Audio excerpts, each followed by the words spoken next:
পেঁয়াজের দাম হতাশ চাষিরা, গুনতে হচ্ছে লোকসান। জানাবো বিএনপি ও জামায়াতের ডাকে দোটানা ইসলামী দলগুলো। বিএনপি চায় ইসলামপন্থী দলগুলোর সঙ্গে আসল সমঝোতা, জামায়াত তৎপর ইসলামপন্থীদের ভোট এক বাক্সে আনতে।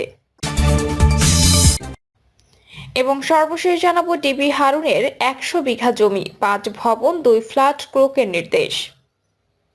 শুনছিলেন সংবাদ শিরোনাম, এবারে বিস্তারিত। পেঁয়াজের দামে হতাশ চাষিরা, গুনতে হচ্ছে লোকসান।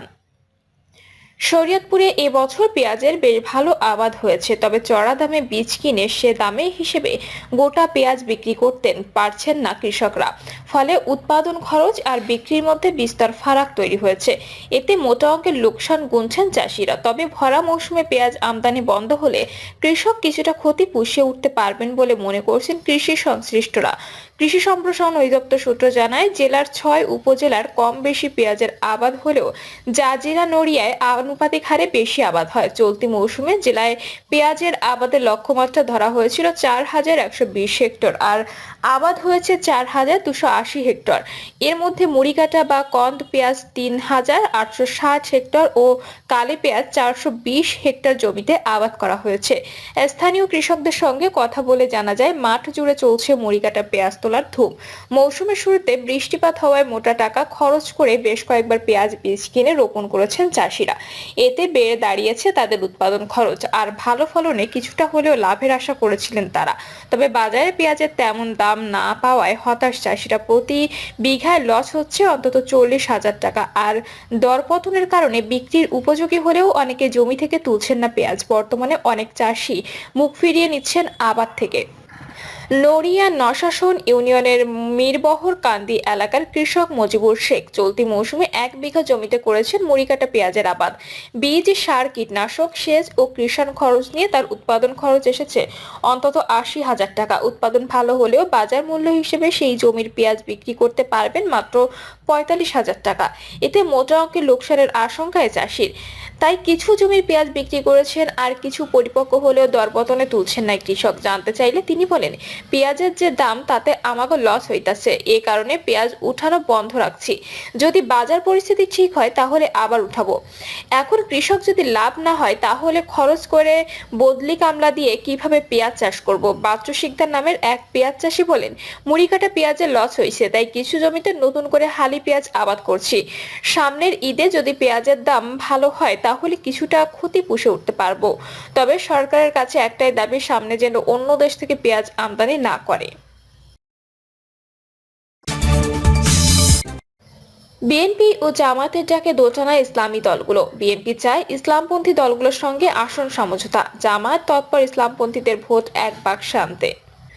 বিএনপির সঙ্গে দূরত্ব তৈরি হওয়ার পর আগামী জাতীয় নির্বাচনে ইসলামপন্থী দলগুলোকে নিয়ে মৈত্রী গড়ার চেষ্টা করছে বাংলাদেশ জামায়াত ইসলামী। একইভাবে বিএনপিও তৎপর নির্বাচনী যাত্রায় ইসলামপন্থীদের পাশে পেতে। সংশ্লিষ্ট একাধিক দায়িত্বশীল সূত্র জানিয়েছে, নির্বাচন ঘিরে এই দুটি দলের তৎপরতা ইসলামী দলগুলোর মধ্যে দোটানা ভাব দেখা দিয়েছে। আগামী নির্বাচনে কি ধরনের ভূমিকা নেওয়া সঠিক হবে তা নিয়ে আলোচনা আছে এসব দলে। যদিও দলগুলোর সব উদ্যোগে এখনো প্রাথমিক পর্যায়ে। বিএনপি তৎপর ইসলামপন্থী দলগুলোকে পাশে রেখে প্রয়োজনে আসন সমঝোতা করে নির্বাচনী মাঠে যেতে। অন্যদিকে ইসলামপন্থীদের ভোট এক বাক্সে আনা চিন্তা নিয়ে অগ্রসর হচ্ছে জামায়াত ও চরমনায় পীরের দল ইসলামী আন্দোলন বাংলাদেশ। এ লক্ষ্যে দুই পক্ষই পৃথক তৎপরতা শুরু করেছে। ইতোমধ্যে ইসলামী আন্দোলন ও খেলাফত মজলিসের সঙ্গে আলাদা বৈঠক করেছে বিএনপি। শিগগির অন্যান্য ইসলামপন্থী দলের সঙ্গে বৈঠক হওয়ার সম্ভাবনা রয়েছে বলে জানা গেছে।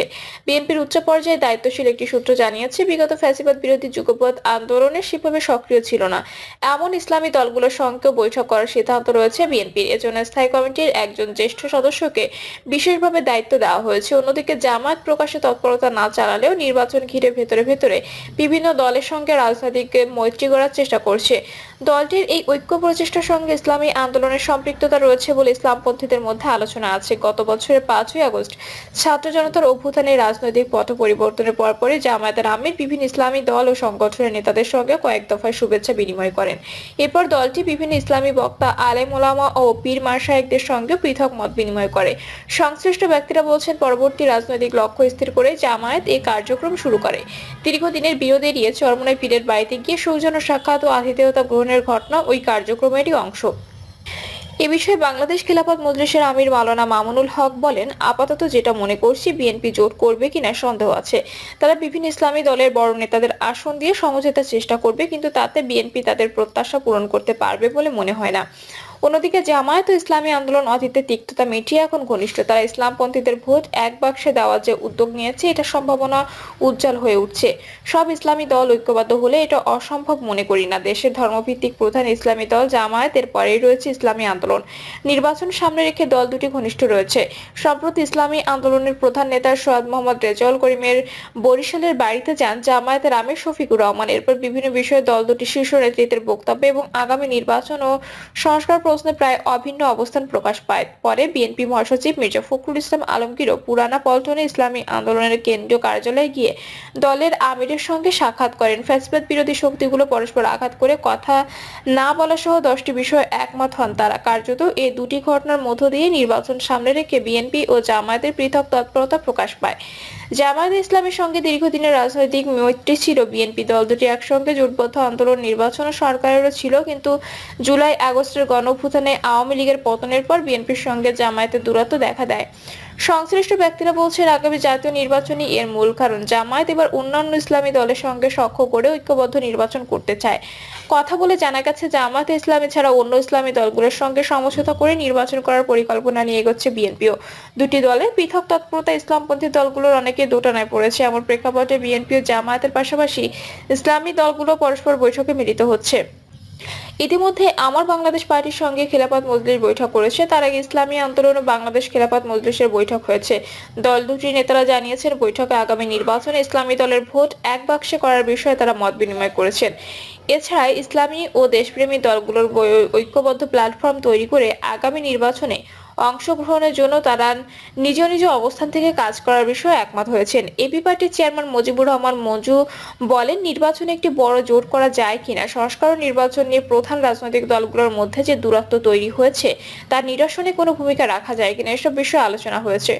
অবশ্য জামায়াত ও বিএনপি পৃথক তৎপরতার মধ্যে অন্য ইসলামী দলগুলোর তৎপরতা নিয়ে ইসলামপন্থীদের মধ্যে নানা আলোচনা আছে। কেউ কেউ মনে করছে, পৃথক তৎপরতা চালিয়ে কোনো দল নির্বাচন কেন্দ্রিক রাজনীতিতে একটা অবস্থা তৈরি করতে চাইছে। এমন কথাও বলা বলি আছে। যেহেতু বিএনপির সঙ্গে জামায়াতের একটা দূরত্ব তৈরি হয়েছে, তাতে আগামী নির্বাচনে বিএনপির সমর্থনে থাকলে সমঝোতায় কিছু আসন পাওয়া যেতে পারে। এ কারণে কোনো দলের বিএনপির সমর্থনে থাকার সম্ভাবনা রয়েছে। যদিও একমাত্র ইসলামী আন্দোলন ছাড়া একসময় জামায়াত ইসলামী, খেলাফত মজলিস ও বাংলাদেশ খেলাফত মজলিস বিএনপির সঙ্গে জোটে ছিল। বিভিন্ন সময় ভিন্ন ভিন্ন প্রেক্ষাপটে তারা জোট থেকে বেরিয়ে যায়। বিষয়টি উল্লেখ করে ইসলামী আন্দোলনের জ্যেষ্ঠ যুগ্ম মহাসচিব গাজী আতাউর রহমান বলেন, কেন তারা বিএনপি জোট থেকে বেরিয়ে এলো? নিশ্চয়ই প্রতিকূল অবস্থা তৈরি হয়েছিল। আবার বিএনপি আন্তরিক হলে তাদের তো বের হয়ে আসারও কথা না। ইসলামী দলগুলোকে অতীত থেকে শিক্ষা নেওয়া উচিত। প্রকৃত সত্য হচ্ছে, বিএনপি বা আওয়ামী লীগের সঙ্গে নিয়ে কোনো দলই শক্তিশালী হয়নি, বরং দুর্বল হয়েছে। আমরা মনে করি এখন ইসলামী দলগুলোকে নিজেদের স্বার্থে ঐক্যবদ্ধ হতে হবে। আগামী জাতীয় নির্বাচনের সময়ক্ষণ নিয়ে প্রধান রাজনৈতিক দলগুলোর মধ্যে নানা বিতর্ক চলছে। এর মধ্যে বিএনপি এবং জামায়াতের পাশাপাশি ইসলামপন্থী রাজনৈতিক দলগুলো পরস্পর মত বিনিময় করছে। এতে ইসলামী দলগুলোতে কোনো ধরনের দোটানো অবস্থার সৃষ্টি হয়েছে বলে মনে করেন না জামায়াত ইসলামের আমির শফিকুর রহমান। 13 ফেব্রুয়ারি দেওয়া সাক্ষাৎকারে এ বিষয়ে তিনি বলেন, আমি মনে করি না এতে কোনো দোটানো অবস্থা তৈরি হয়েছে। কারণ সবাইকে আমি যথেষ্ট ইন্টেলিজেন্ট মনে করি, ম্যাচিউর মনে করি। সবাই সবকিছু দেখে চিন্তা ভাবনা করে সিদ্ধান্ত নেবে। অবশ্য বিএনপি রাষ্ট্র পরিচালনার দায়িত্ব পেলে জাতীয় সরকার গঠনের ধারণা নিয়েই এগোচ্ছে বলে জানান বিএনপির লিয়াজো কমিটিতে অন্যতম নেতা ও দলের স্থায়ী কমিটির সদস্য নজরুল ইসলাম খান। তিনি বলেন, গণতন্ত্র সম্পর্কে বিএনপির ধারণা অত্যন্ত পরিষ্কার। গণতন্ত্র মানে হলো সবার মত প্রকাশের স্বাধীনতা। ওই বিশ্বাস থেকে মনে করি যারা ইসলামকে পছন্দ করেন তারা গণতান্ত্রিক প্রক্রিয়ায় ইসলামী রাজনীতি করতে পারেন। বিগত দিনে গণতন্ত্র পুনরুদ্ধারের আন্দোলনে কোনো জোট ছিল না, অনেকে যুগপৎ আন্দোলনে ছিল। আমরা বলেছি তাদের সঙ্গে নিয়েই আমরা রাষ্ট্র পরিচালনা করব। প্রিয় দর্শক, এই ছিল এখনকার সর্বশেষ সংবাদ। আপডেট সব সংবাদ পেতে চ্যানেলটি সাবস্ক্রাইব করে বেল আইকনটি ক্লিক করে রাখুন।